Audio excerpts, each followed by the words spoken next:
I'm making this video because one of my friends got recently laid off a job, and it was a pretty good job, very laid back job, but he's also a graphic designer. So he's very good at graphic design and he makes cool, beautiful websites. While he does have valuable skills, as somebody would say, he is having a hard time to sell them.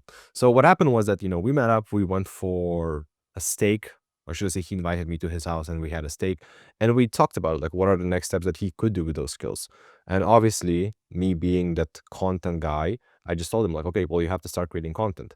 I told him how to do a little studio setup, all that stuff, but he hasn't done anything yet, and it's been quite some time. Content was one part of the things that we've talked about. The other thing that we talked about was how he can package the skills so people actually buy it, right? So he can sell 5,000, 10K websites, right? The content thing is only one part of it, right? You want to build a brand, you want to build trust, you want to be known, you want to be likable with people, because we're now going into this era of extremely low trust where people are more skeptical than ever because they've been burned by bad actors. So long story short, I've told him, well, you got to start creating content if you want to have more authority, if you want to build more trust, if you want to be seen as somebody who people can trust, who can they invest into and get a result out of it. And more importantly, you want to get inbound leads so you don't spend all of your time sending out cold DMs or blasting those, hey, do you need a website?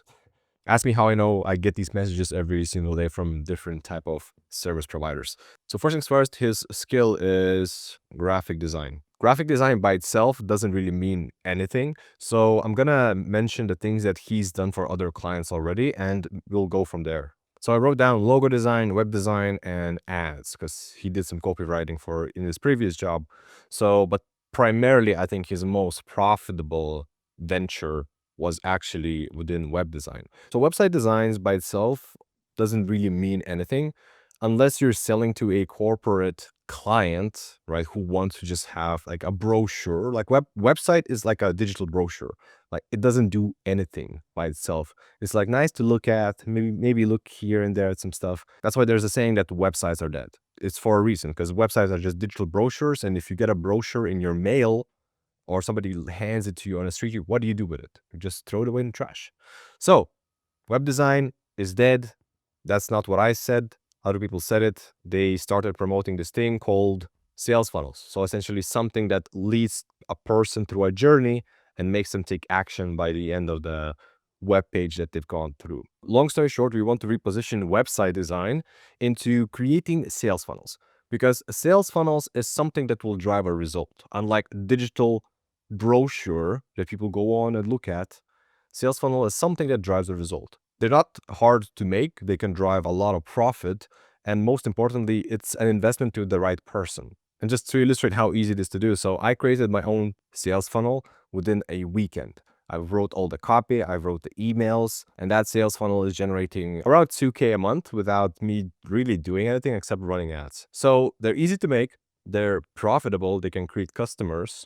So there's an ROI behind it. I've seen people charge 1.5 to maybe 3K or so per sales funnel. I mean, this is like entry prices. You can go 5 and 10K and up. So now that we decided on what are we gonna sell, how are we gonna sell it, so funnels, sales funnels have many different deliverables, but if we just decide on what's the minimum viable product of a sales funnel, so lead gen funnel, low ticket funnel, webinar funnel, call funnel, and book funnel. These are like some of the most common ones that I'm aware of. There's probably many, many more. The main point is that I wouldn't sell funnel design. What I would sell is something either like a lead gen funnel, a low ticket funnel, a call funnel. All of these things are result driven. So for example, if I wanted to sell a lead gen funnel, what would that look like is, I'm going to build you a squeeze page that's going to convert twice as much as it's converting right now, right? So if I can double the conversion of the traffic that gets into the landing page, meaning if I take somebody's signups from 10 to 20, at the back end, depending on how well people convert, they can double their revenue. Let's say I close one 5K deal a week. If I can double that just by increasing the amount of leads, just because of my landing page on my lead gen funnel, right, on this thing, if I can just double that, I'm gonna close 2 sales a week. So in my mind, it makes sense for me to pay you 5K to double my revenue. I pay you 5K one time, you set up the funnel, you write the copy, the emails, you set up the automations. It's not that hard. It's actually pretty easy because I do it for myself and it didn't take me that long to learn. And if you do the math, I go from 20K to 40K. So paying 5K for this type of increase, it just makes sense, like straight up. Now, if you want to do like book funnel or call funnel, you need to know the specifics of the funnel. So for example, if I'm going to do call funnel, I need to know how to help the client write a good VSL or even help them craft a good offer that will get people on the call. If I do a webinar, I need to help people write a webinar, right? Because we want to deliver the most amount of results that we can. I wouldn't just design a funnel and just give it to them and be like, yeah, do whatever you want with it. Because that's where most people mess up. They just give the thing, they don't tell people how to use it, so they don't know how to use it, and then it all crumbles apart. They see it as a liability, not an investment. And that's what happened with a lot of video clients that I had. I would make really good videos, but they wouldn't know how to use it. And then they're like, it didn't get me that much of a result, but it made us look good on social media, which is quite big of a problem with a lot of videographers and video editors in the industry in total. So now that we kind of have the offer, what are the steps to getting the first client? Let's put it like that. So step one is creating the offer. Once we have that offer, based on the skills that we just talked about, right? Graphic design, website design, understanding how sales funnels work, and then niche down a little bit and helping people set up specific funnels that drive specific business result.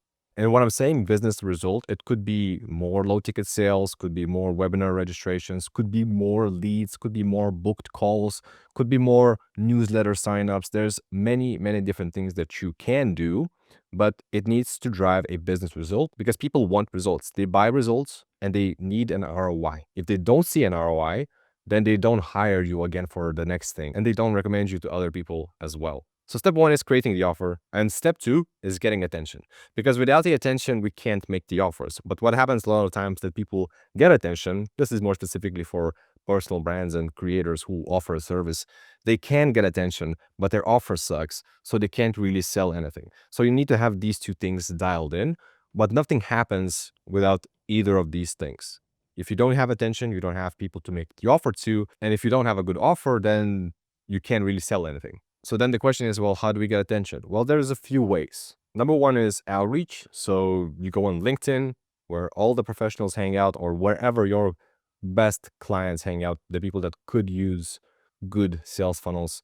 You go find them and you DM them. That's simple as that. This approach requires a lot of volume. So more volume will negate luck, which means that if you send 100 DMs, you will very likely get at least one client that's going to pay you 2K or something like that. And number two is content. So content is multi-purpose. Number one is going to get more attention to your brand. It's going to get more attention to your service. Number two is going to build the authority. It's going to build trust. Don't overthink it. Just share tips, right? Because it's a done-for-you service. So you want to give everything away and just sell the implementation. The number one priority is to actually have a case study or two. Now, you can be your own case study if you have your own funnel built out, and people that come through your content into your funnel, they sign up, they book a call, or they email you or DM you, then you can just tell them like, you got here by this process, so I can do the same for you. So long story short, before we wrap this up, I'm going to share some of the tips for content creation specifically that gets clients. So first of all, don't reinvent the wheel. You want to start with something that's already proven to work. So analyze similar niches, similar competition, things that people that do similar stuff as you do. And to be honest, at the start, you probably just want to copy people, because if you have no experience with content creation, then you're going to have a hard time trying to come up with original stuff. So you want to take what's already working and tweak it by like 3%. There's this 97-3 rule. It just says that nothing is original and we just tweak something by 3% and then it's perceived as something new and different. Number two, your content should pre-handle objections. Every single client that you've worked with probably had questions. So if you can answer these questions inside your content, it's going to shorten the sales cycle, number one. And number two, they're going to come on the call already pre-sold. And number three is that they have to build context. So you need to share why sales funnels is better than websites, why the things that you do is better and different than others, why people are missing out on this opportunity, things like that, so on and so forth. So we've created an offer based on the skills. I shared what to do to get attention, or the right attention in this case, and then also how to find your good clients.